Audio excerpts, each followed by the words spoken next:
Hello boys, girls, and bees, I'm Senpai, welcome to my channel. Today we are going to be checking out we're going to be learning more about SB19. Some of you guys in the comments of my other video, where I was learning a bit about SB19, telling me that I should check out Casual Chuck's SB19 videos, because he makes good videos. So yeah, so we're gonna be checking out SB19 Story Episode 1 Sound Break. So if you guys do end up enjoying this video, please consider liking, subscribing, and joining the community that we're trying to build on this channel for more SB19 videos. Definitely hit that subscribe button if you would like to see more videos, and like, share the video, and so yeah, let's check out and learn SB19.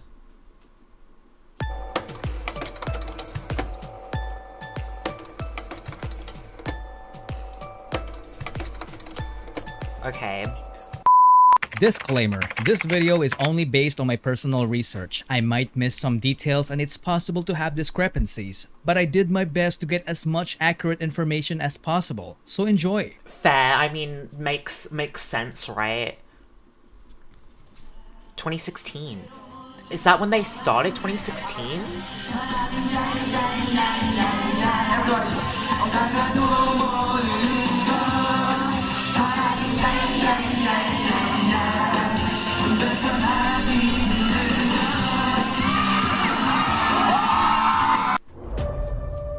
This is called Triple, a group of talented performers and comedians from Korea you've probably never heard of.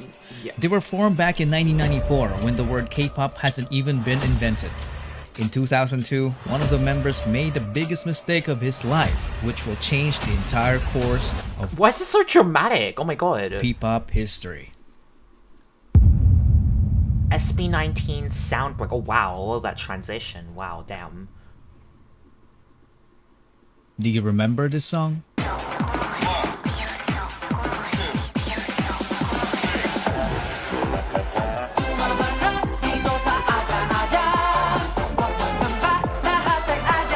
I don't. Maybe, I mean, because it said like 2016, right? That's probably why, because I was like 12, so maybe that makes sense why. Was this in 2016? I don't know if it's like, you know, it's saying that it's going back to 2016. If this was in 2016, then of course I wouldn't know. I was like 12 in 2016. Well,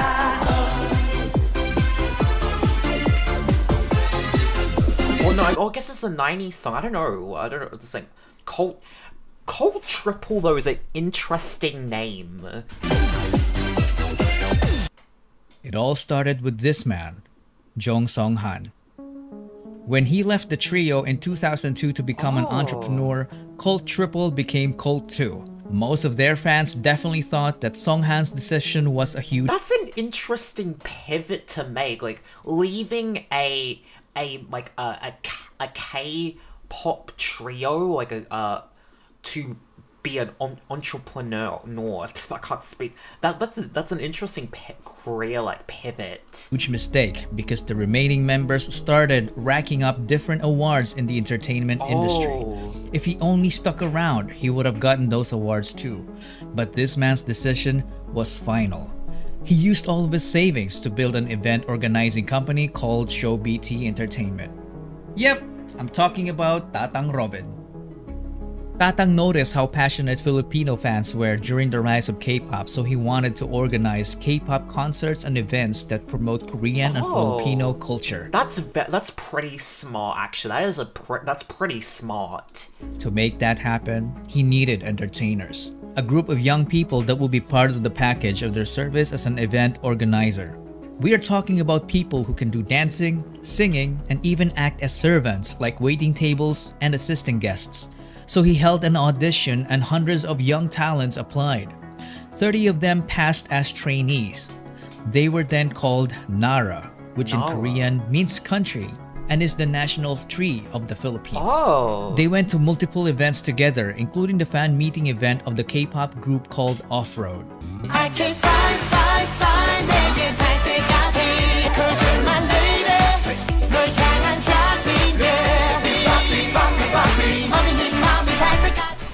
After numerous events, Tatang Robin saw something special when it comes to Filipino talent. That was kind of a banger.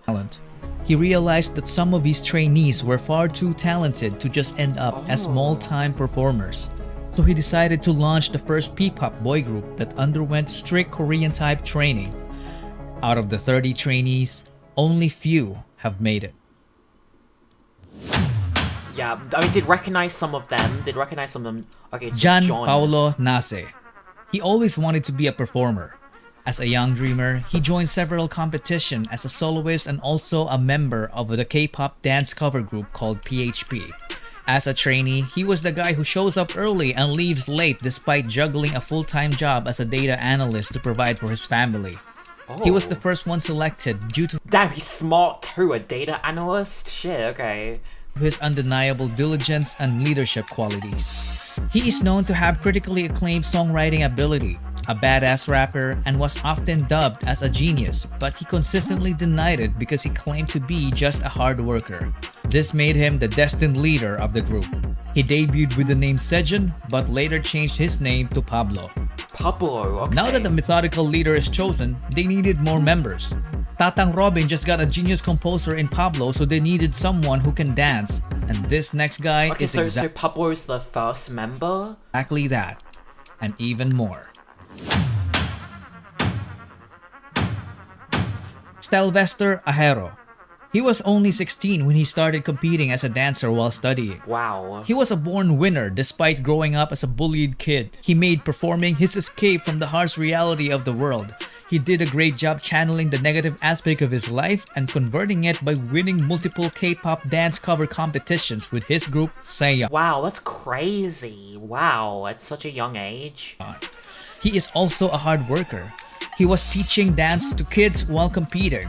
There was a point when he worked too hard that it threatened his life due to poor health. He is a very skilled choreographer. Oh my god, jeez. I thought it just meant like, I don't know, he like overworked and so he got like hurt or something, or not that it like, you know, put any like harm on his life. Oh my god. In fact, he's the main culprit behind most of SB19's snappy and amazingly synchronized dance routines. But little did they know that dancing wasn't even his only talent. He easily became the main heavenly voice of the group because his vocals were just I'm still on your side.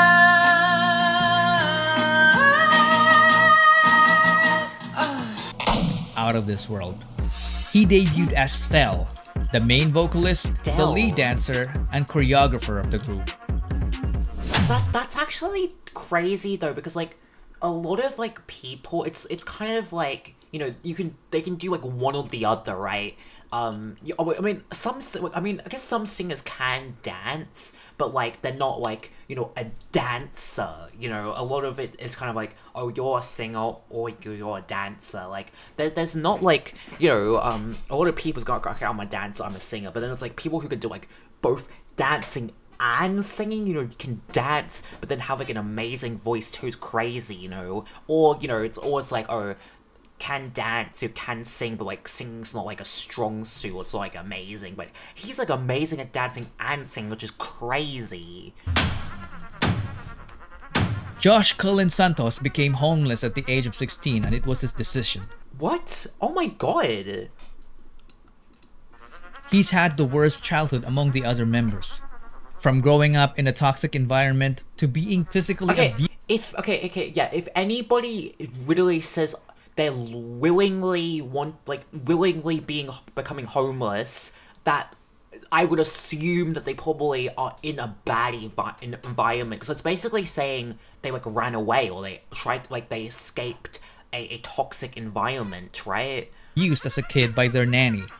At an early age, he witnessed what it feels like to be a member of a middle-class family that went rock bottom in just a matter of months. Oh my god. He experienced getting evicted from apartments to smaller rooms. It came to a point when his family had nothing to eat but ketchup and salt. They had no permanent address.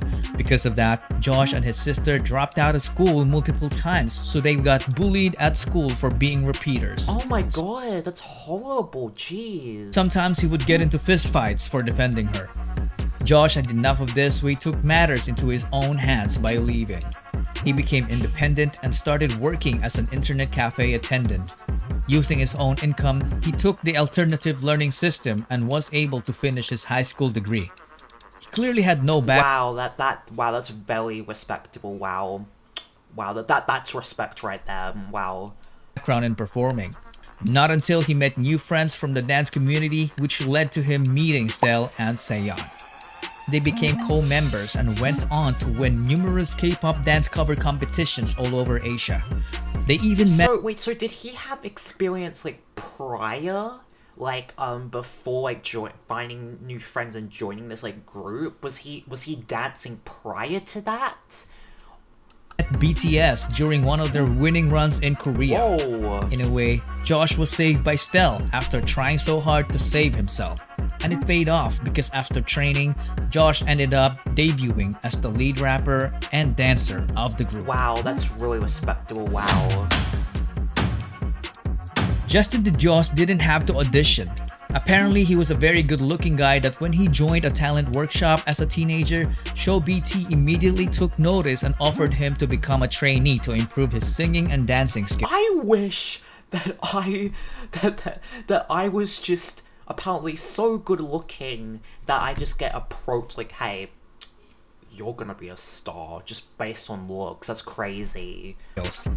He was one of the late joiners, and when he did, he immediately saw a familiar face in Josh. You look familiar. Apparently, the two had a stint in performing together in a K-pop dance cover group called Zero to Hero. Hey, welcome to my world, let's do this.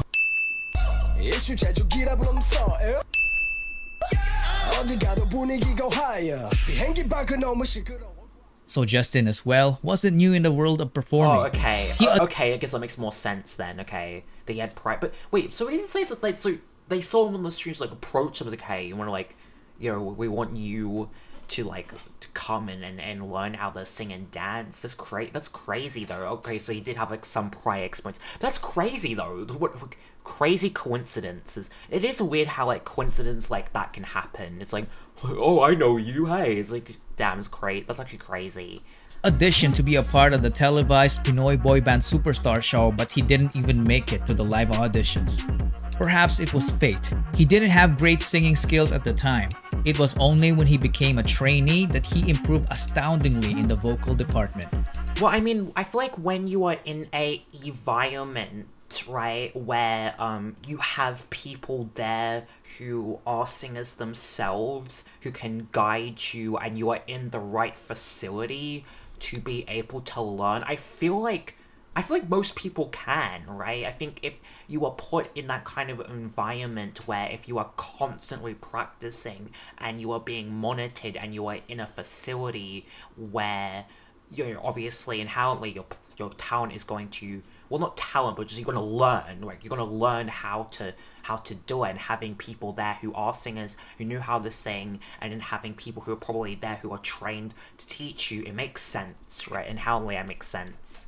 He went on to finish his college degree in multimedia arts while training, which Wow. earned him a skill in filmmaking.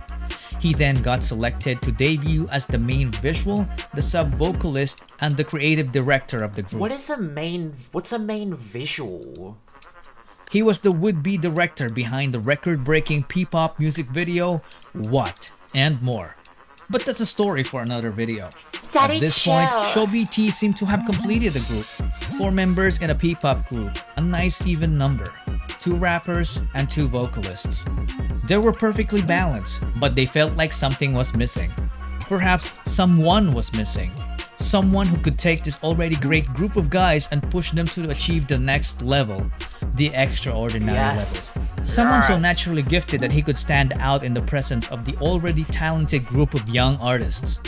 This venture that Tatang Robin took needed an apex, so he started the online auditions. Oh, online When Josh heard about it, auditions. he was like, I know a guy. Yeah. Philip John Suson is such a specimen. He was so naturally gifted that excelling in sports looked like a walk in the park for him.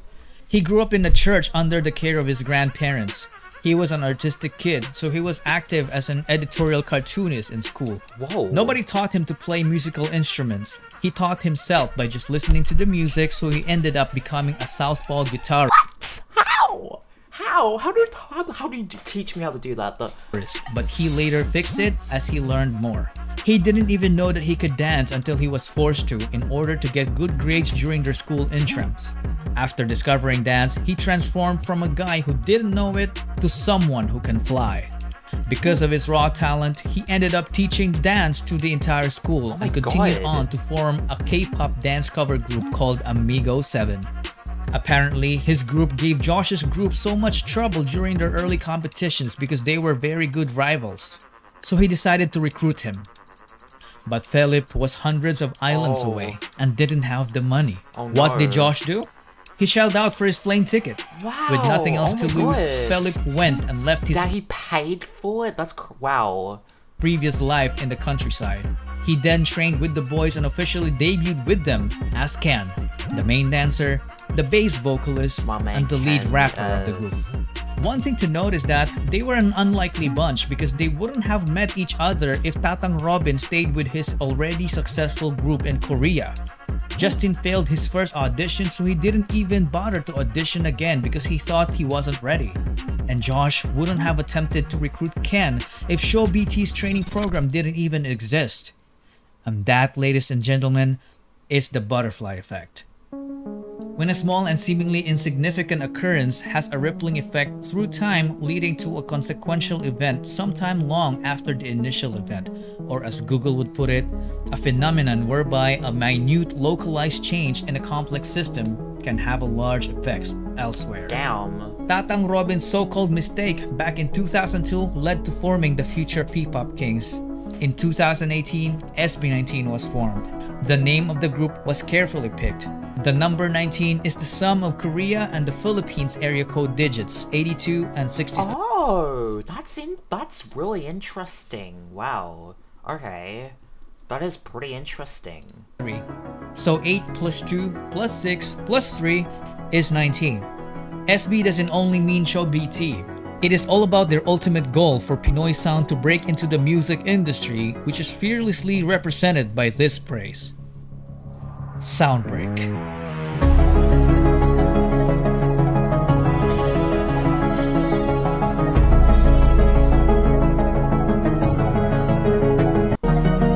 Okay, that was a good video. Okay, wow. Okay, that's very interesting. Wow. I didn't know that the group originated like that, like a K-pop like star, somebody from a K-pop group leaving and going into business. Wow, that's crazy. But that honestly takes that's really smart, honestly. Like, you know, finding a place that that you see potential in an audience that has potential and kind of, you know, going over there and starting up like a music industry there, which is pretty smart from him. But yeah, hopefully you guys did enjoy this video. Did enjoy this video? Please consider liking, subscribing, and join the community, join my channel for more SB19 reactions. If you guys do end up enjoying this video, we could do a part 2 definitely to this. Yeah, thank you guys so much for watching, and I'll see you guys in the next one. Bye bye.